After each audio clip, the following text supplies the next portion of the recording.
Hello everyone, this is Tyler coming to you from Tallinn, Estonia. It's Wednesday today, and I'm going to discuss something that many people don't understand and realize. Okay, my brother and I had launched 2 Kickstarter campaigns earlier this year. The first one was in January of 2019, and this was a Kickstarter campaign for a hybrid smartwatch. It was called the Akriveia Viking.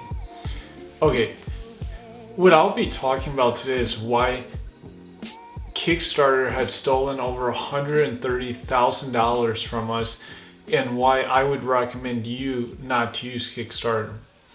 Okay, we launched this campaign. It was, I think, on January 2nd. I may be off on that date, but when we launched, we immediately got backing, like within the first few hours. And we had decided to do a 60-day campaign, which is long for crowdfunding. Most campaigns are usually 30 days. And so we launched, and we were getting a great deal of backing from the very beginning. And about 2 weeks in, we felt that we were probably going to do about $300,000 to $500,000. And it took a huge amount of effort and attention to detail to get everything together for this massive campaign. It took about 3 months of prior planning before we launched this campaign. And these campaigns are like a full-time job in themselves. Okay, so when we launched, we had great traction. And once we hit about 2 weeks in, we were starting to receive messages from Kickstarter.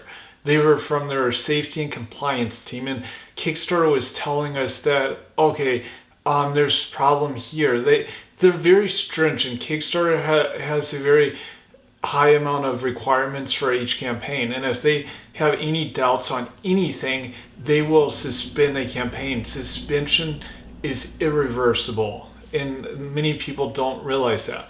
Also remember that with Kickstarter campaigns, the pledging isn't actually applied, or the money isn't taken from people until the campaign is over. So prior to that, it's actually just a pledge that's there, but isn't actually applied. Okay, so when we were getting messages or emails almost every other day, there was a lot of commentary about both our smartwatch and doubts about whether we would be able to fulfill once the campaign was over. And fulfillment's a huge obstacle with Kickstarter because many people have used this platform and have put out products and then not fulfilled, and people end up not getting a product, or they get something that's completely different. Sometimes it's just a repackaged item that they end up receiving. So in recent years, Kickstarter has taken a very hard approach with these issues. And we had everything planned out, and we responded and made any modifications or additions when Kickstarter requested for some support or verification.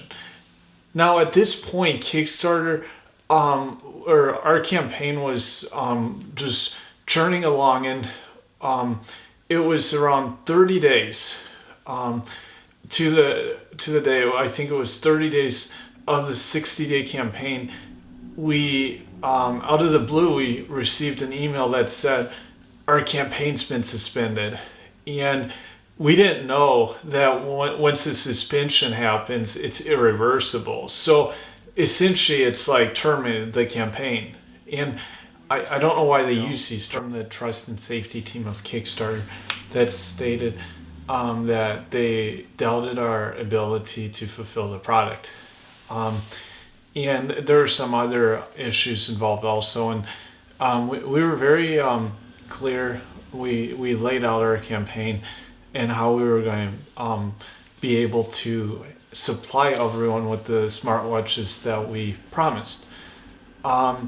They had also had prior issues with not having we didn't have certain renderings, CAD renderings they requested, and some other matters. Once this occurred, we were screwed, and we exchanged emails.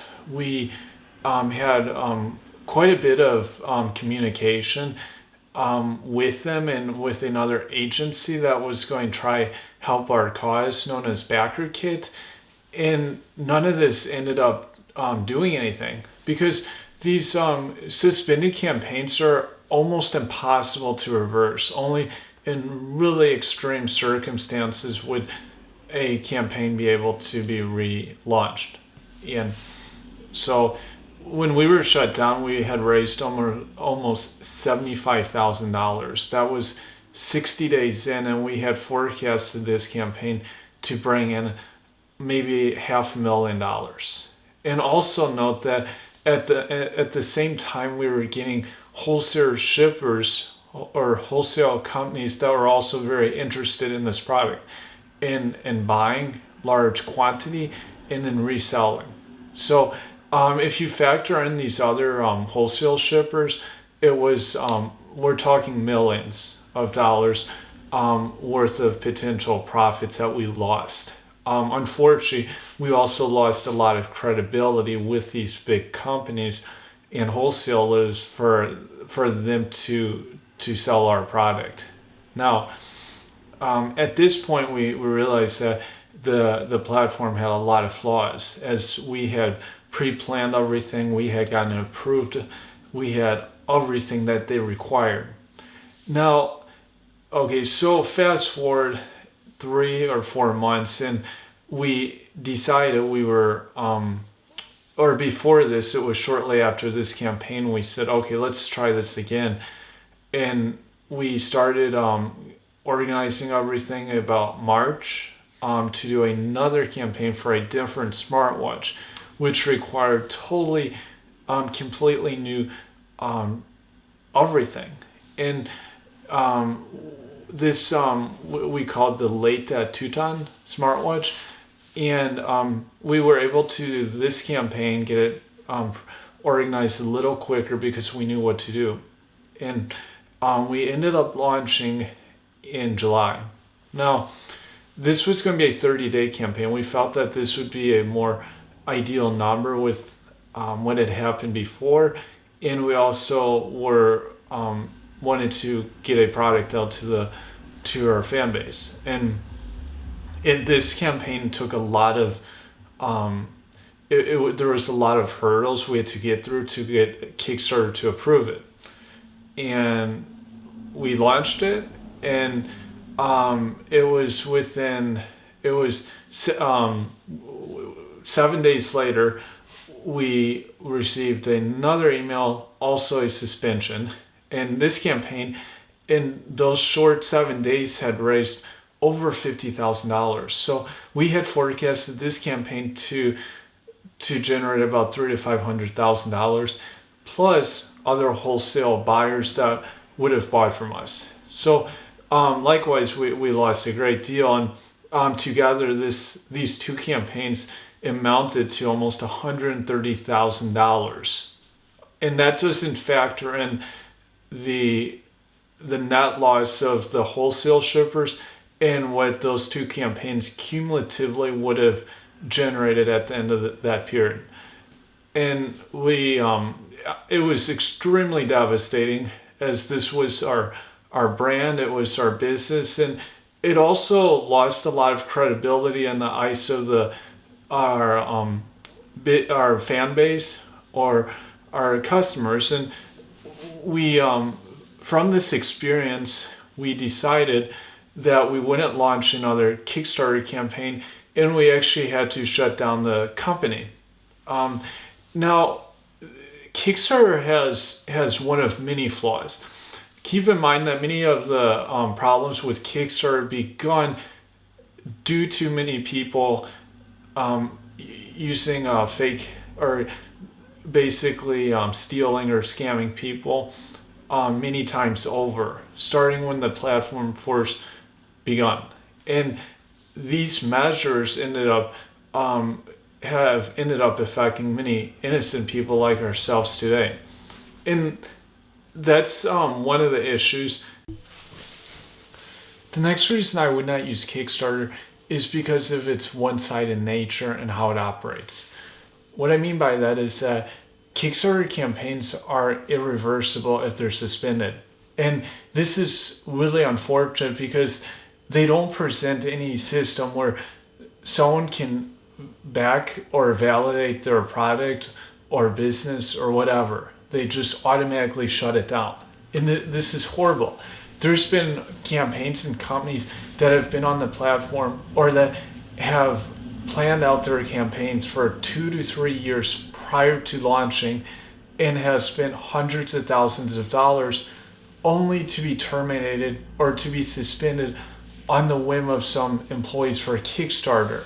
There was a well-known campaign that was just suspended in July of this year. It was called RAW Video Games. And they had raised over $200,000. They were in their last day of campaigning and they made a PR error.